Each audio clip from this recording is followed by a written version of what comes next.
போன வாரம் FIs Indian மார்க்கெட்டில் அக்ரெசிவாக செல் பண்ணிட்டாங்க. அதனால most of the global markets வந்து மேலே இருந்தாலும் இந்தியன் மார்க்கெட் வந்து 1 மந்த் லோவில் க்ளோஸ் ஆயிருக்குது. ரிசல்ட் டிசப்பாயின்மெண்ட் தான் ரீசன் சொன்னாலுமே இந்தியா யூஎஸ் ட்ரேடில் நடக்கிற அந்த டிலே தான் ஒரு கீ பேட்டர் நம்ம எடுத்துக்கலாம். ஸோ அதனால இப்போ ரிலையன்ஸ் இன்போஸில் ஒரு டீசென்ட் ரிசல்ட்ஸ் கொடுத்துமே மார்க்கெட் வந்து அது வந்து பாசிட்டிவ் சைடில் எடுத்துக்கலாம். ஸோ எஃப்ஐஸ் போன வாரம் மட்டும் கேஷ் மார்க்கெட்டில் 14,000 கோடி அளவுக்கு செல் பண்ணியிருக்காங்க. எஃப்என்டோ மார்க்கெட்டை பொறுத்த வரைக்கும் ஃபியூச்சர் இண்டெக்ஸில் அடிஷனலாக ஒரு 10,000 ஆட் பண்ணி டோட்டலாக 1.9 லேக், அதாவது 86% மல்டி மந்த் ஷார்ட்ஸோட வந்து அப்கமிங் எக்ஸ்பைரி வீக்கில் வர்றாங்க. வர்ற வாரத்தை பொறுத்த வரைக்கும் the most important event India US trade deal தான். ஏன்னா வர ஜூலை 31 டெட்லைன் கம்ப்ளீட் ஆகுது. ஆகஸ்ட் 1 வந்து ரெசிப்ரோக்கல் டேக்ஸ் வந்து இம்ப்ளிமெண்ட் பண்ண போகிறாங்க. இந்தியன் எக்ஸ்போர்ட்டுக்கு வந்து 26% வரைக்கும் டேக்ஸ் போட்டுருக்காங்க. பட் இந்த டெட்லைனை வந்து ட்ரம்ப் ஃபர்தர் எக்ஸ்டெண்ட் பண்ணுறதுக்கு வாய்ப்பு இருக்குது. இதற்கிடையில் இந்த வீக்லேயே ஒரு மினி ட்ரேட் டீல் வந்து கம்ப்ளீட் பண்ணிடும்னு சொல்லி இந்தியன் கவர்மெண்ட் வந்து கான்ஃபிடண்டாக சொல்லியிருக்காங்க.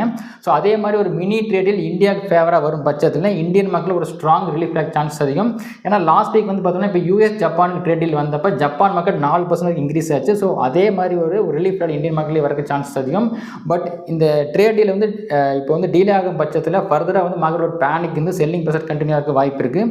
ஸோ ட்ரேடர்ஸ் வந்து இந்த இந்தியா யூஎஸ் ட்ரேட் டீல் நடக்கிற டெவலப்மெண்ட்ஸை க்ளோஸாக ட்ராக் பண்ணி அதுக்கு தகுந்த டெசிஷன் ஒரு பெட்டர் சாய்ஸாக இருக்கும். ஸோ இந்த ட்ரேட் டீலை பொறுத்த வரைக்கும் ஃபார்மா, ஐடி, ஆட்டோஸ் வந்து பெருசாக அஃபெக்ட் ஆக போகிற செக்டர்ஸ்.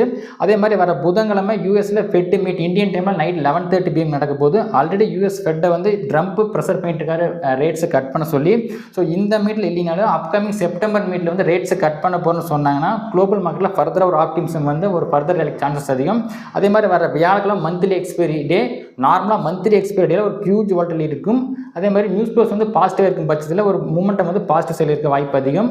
ஸோ ஃப்ரைடேவை பொறுத்தவரைக்கும் நம்ம வந்து ஜூலை மந்த் கான்ட்ராக்ட் முடிஞ்சு ஆகஸ்ட் மந்த்துக்குள்ளே போகிறோம். நார்மலாக first day of new series வந்து மார்க்கெட் நல்லா பர்ஃபார்ம் பண்ணியிருக்கு இது வரைக்கும் பாஸ்ட்டில்.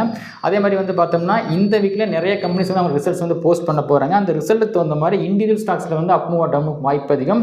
லெவல்ஸை பொறுத்த வரைக்கும் 24,850 24,800 வந்து ஒரு ஸ்ட்ராங் சப்போர்ட் ஜோன் நம்ம எடுத்துக்கலாம் க்ளோசிங் பேசிஸில்.